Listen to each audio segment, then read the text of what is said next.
Welcome to Sun on Sports. I'm your host, John Sherman.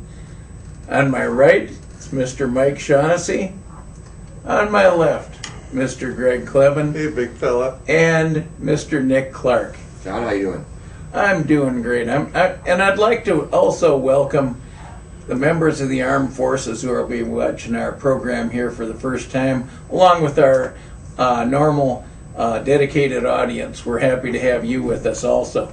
I'd like to get started talking about some of the big matchups coming up in high school hockey and high school basketball, and we got a couple big ones right off the bat. Number one, that Edina hockey team is rolling. They're 15-1 now, ranked second in the state behind Bloomington Jefferson. And Nick, the Hornets have a real tough stretch coming up, don't they? Yeah, finding a way to stay with one loss over the next week is going to be maybe their biggest challenge of the year.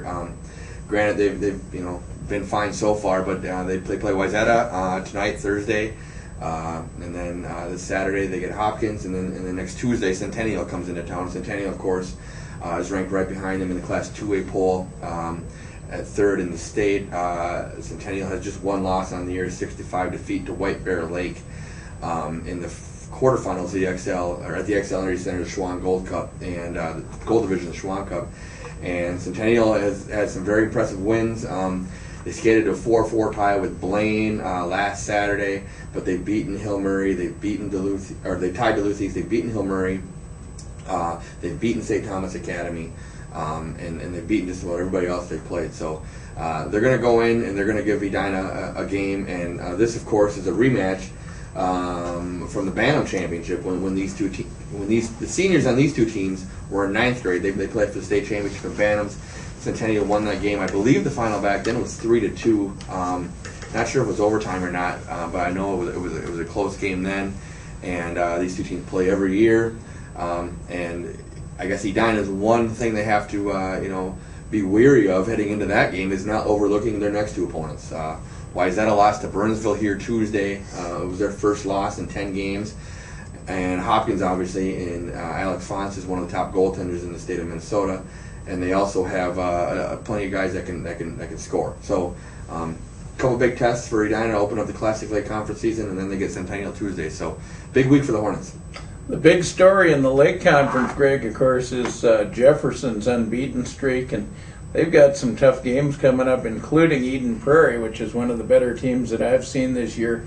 That could be a big matchup. That's going to fill any arena, isn't it? Yes, it will. I saw Eden Prairie lose a tough 2-1 overtime game to Edina last Friday night. That place was packed. Eden Prairie had their chances in the first period, and whenever you get some chances to score against Edina, you better capitalize, because that first line that Edina throws out there is the best I've seen in the state. And over the course of the game, they sort of wear you down a little bit. But Eden Prairie is going to be right there. Fortunately, I believe they're in the a different section than Edina, and EP has a chance right now, I think, to go to. It's going to be tough. There's two sections that are extremely filled with talent, and that's Section 2 and Section 6. And but Bloomington Jefferson, what do you say? They've averaged only a goal, given up a goal a game. Jeff Lindquist, their coach, told me defense wins championships, and that's the motto that they're living by this season. And nobody's cracking their defense yet, and there's coming up with enough goals to get by the.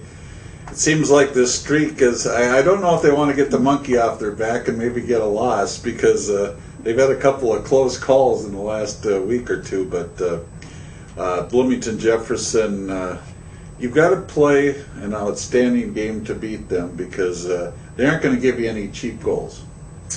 Well, Mike, you got some Lake Conference teams that you cover south of the river. Is there anybody down there who could give Jefferson any kind of a battle?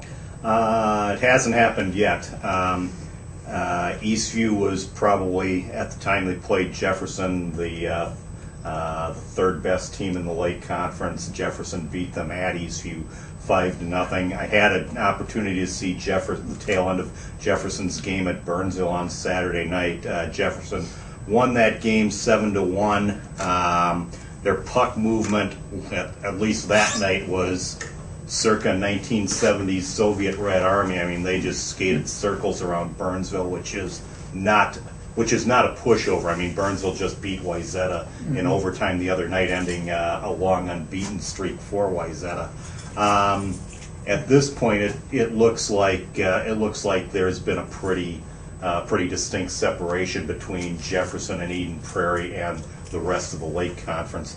Having seen Jefferson play again, I'll stick by my prediction that they'll finish the regular season undefeated. And if they do that, I think the last team that went undefeated in the regular season was Jefferson, sometime in the early 1990s. I'm thinking maybe the 92-93 season. And they, of course, finished that season with the state championship. Doing that this year is going to be extremely difficult. I think if there's anything that stood out so far, and you kind of touched on it a little bit, is we started to see some separation, but whereas in years past, last year, for example, Rosa was ranked #1 from start to finish the entire season. They ended up not, finishing the deal and winning a title.